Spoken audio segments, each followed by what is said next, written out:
So I thought that I was self-improving. In reality, I wasn't growing, I was shrinking.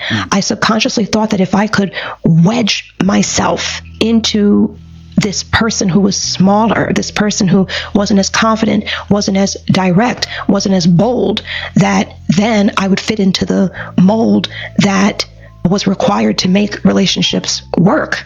I ended up not trying to be who God made me to be anymore. Some of you are not improving. Some of you are negotiating away pieces of yourself so other people will find you easier to accept. You call it maturity. You call it healing. You call it becoming a better person. But somehow the better version is always quieter. Somehow the better version is always less direct, less emotional, less visible, and less like you. You see, real growth expands your capacity. It doesn't reduce your presence. There's a big difference between changing a harmful behavior and treating your entire personality like it's a defect. Ask yourself honestly, am I becoming more capable or am I becoming more convenient? Because if your transformation requires you to disappear, that is not growth. That is self-abandonment with better branding. Can we talk about how exhausting it is to constantly treat yourself like a self-improvement project? We buy the books, we track the habit, and we hyper-focus on all of our flaws because we think we need to optimize ourselves in order to be happy. But I've noticed a really subtle trap. Hyper-fixating on those self-improvements is often just perfectionism wearing a socially acceptable mask. It keeps your brain in a constant state of striving, constantly validating the subconscious belief that you're not good enough. The biggest breakthroughs I've had from clients have never been them wanting to be a whole new person. They happened when they finally stopped fighting who they are. True positivity isn't about constant growth. It's about a deep self-acceptance. You're allowed to exist, laugh loudly, be what you love, and be entirely human without needing to upgrade. You don't need to optimize yourself like your software in order to just live a peaceful life. That's the trap. That's the trap. Self-improvement can become the most socially acceptable form of self-rejection. Nobody questions you when you say you're working on yourself. It sounds responsible. It sounds evolved. But underneath all that tracking, fixing, and optimizing can be one repeating message. The person I am right now is not enough. The person I am right now is not enough. So you create an imaginary future version of yourself who is finally disciplined enough, attractive enough, healed enough, and confident enough to deserve peace. But every time you get close, the finish line moves. Because perfection was never the destination. Perfection was the mechanism keeping you in pursuit.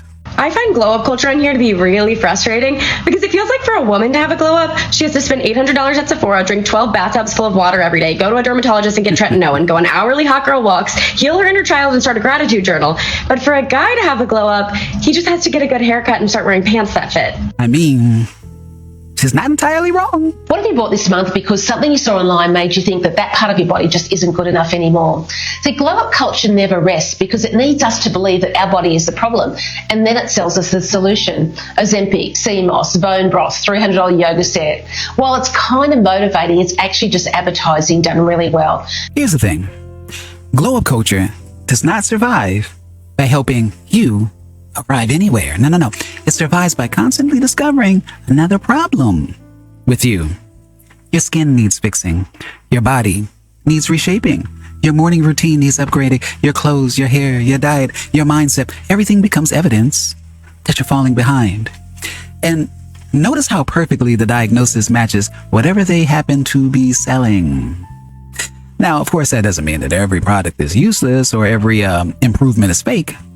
It means you should be suspicious of any system that profits when you remain dissatisfied. Because once insecurity becomes recurring revenue, your peace becomes bad business. While you thinking you progressing by reading all these self-help and spiritual books, you are actually reactive to a trauma pattern to get control and safety through those teachings. You're trying to be perfect and heal yourself through these teachings so that when you move forward in the direction of your passions, you don't get hurt, you don't get rejected, you don't get embarrassed. In reality, you're really avoiding the most important practice. Because it's so much easier to read another book, go to another seminar, do another technique, than to actually move forward with uncertainty. But you actually moving forward with uncertainty will show your little child with your behavior that you're trusting yourself. But you actually avoiding moving forward in the direction of your valued actions because you believe the thought patterns of we're not ready yet, we need to heal our trauma first, is actually showing your little child, your brain, that your goals must be dangerous, because why would you avoid your goals if they weren't dangerous? And then your brain gives you more thoughts of not being ready yet, more thoughts of not being good enough, more thoughts of being imposter syndrome, and more feelings of insecurity, more feelings of fear, more feelings of anxiety, and more urges of chasing more self-help and watching more podcasts in your car while you're driving. Because then the brain thinks, oh, you are safe. If I just give you all these urges and fear and anxiety, you must be safe from these dangerous goals, because you are showing me with your behavior that those goals are dangerous by avoiding them. What I teach is actually making you the authority, but right now you are just a slave to your brain patterns, and you identify with the brain patterns. That's why you're so lost, because the brain patterns are right in front of your face. And you believe, oh yeah, we're not good enough. We need to heal our trauma first. I need to find another book to heal the trauma. But in reality, that's just the pattern that the brain gives you to protect you. And most speakers don't teach you how to be your own authority and to trust yourself, because they make the money from you being dependent on them and making them the authority. Guess what? I built that gym. And I made it affordable for everyone, because many people cannot afford my one-on-one coaching or my group coaching. So I built Stars Oasis. It's a place where you actually, not theoretically learn how to break these patterns, but practically learn how to live your life without being reactive to the emotional and thought patterns. If you join today, you get these practical classes, which also include meditation, breath work, but also Q&A with me, where I give you guidelines, and emotional fitness meditation classes where you practically learn how to build emotional fitness, so you're not reactive to these patterns anymore that get in front of your face. If you sign up today, it's going to be $29 a month. Now, to be fair, selling a class does not automatically invalidate everything somebody teaches. People deserve to be paid for useful work, yes. But you have to appreciate the irony, right? He's warning you. He warns you about authorities who profit from your dependence, and then presents himself as the authority who can release you from the dependence for a monthly fee. That contradiction is bigger than one creator. The self-help industry has learned how to sell rebellion against the self-help industry. It can turn freedom into another program. It can turn self-trust into another technique, and personal authority into another subscription. So take whatever information helps you, but never outsource your inner authority to the person delivering it. A map can guide you. It should not become your permanent home. Have you ever considered that self-improvement can be just as toxic as anything else? Now, I'm not saying self-improvement is bad, but from my experience, self-improvement, when you make it your identity, you start to view yourself as a project rather than a human. And here's the difference. As a project, you view yourself analytically, meaning yes or no. Regardless of what happens, did I do this? Did I not do that? Did I go to the gym? Did I not? Cool. Next, you have objectivity, or viewing yourself as a human. Under these circumstances, what happens? You factor in things like stress. You factor in things like grieving, which is what I was going through, and so many different things that could be affecting your mental state. You factor in the fact that you are human and you cannot perform at 100% all the time. When you view yourself solely through the lens of someone who's analytical as a project, you dehumanize yourself. You get rid of the fact that you are stressed. You get rid of the fact that you don't know everything. You stop viewing yourself as a human, and that can really mess you up inside. Now, as I said before, self-improvement by itself is not a bad thing. I think everyone should self-improve to a degree. But when you make it your identity and you start viewing yourself as something that only has to perform 100% of the time, or it's useless, that's where the issue is. So start viewing yourself as a human, not a project. Okay, and so this is where discipline needs compassion. I'm not talking about excuses, just compassion. A project either meets the deadline or fails. A human can be grieving. A human can be exhausted, overwhelmed, uncertain. A human can be simply learning. That context matters. You can hold yourself accountable without treating every imperfect day like evidence that you're worthless. See, the problem isn't that you missed the gym or broke a routine or had an unproductive week. The deeper problem begins when performance becomes the only evidence you accept that your life has value.